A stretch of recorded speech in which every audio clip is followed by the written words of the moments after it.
ми как се казваш и откъде си? Аз съм Ева Миткова Димитрова от град Добрич.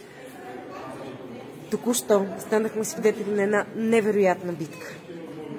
Ти спечели първо място на ниво Анзан. Кажи ми какво чувстваш. Много съм щастлива. Кажи ми каква е цената на успех. Какво трябва да направи едно дете, за да бъде успешно?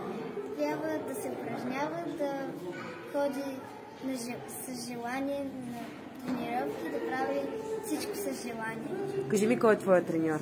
Моят треньор е Добо и Жужа. Искаш ли да ми спратиш една голяма целувка? Кажи ми кое е най-любимото ти нещо в менталната аритметика.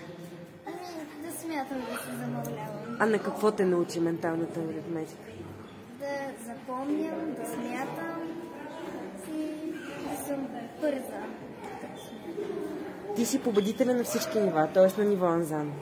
Какво искаш да кажеш на всички от тези деца, които в момента те гледат? Да не се отказват и да спечелят и те първо място. Прекрасно. Благодаря ти много, Ема. Честито. За нас беше чест.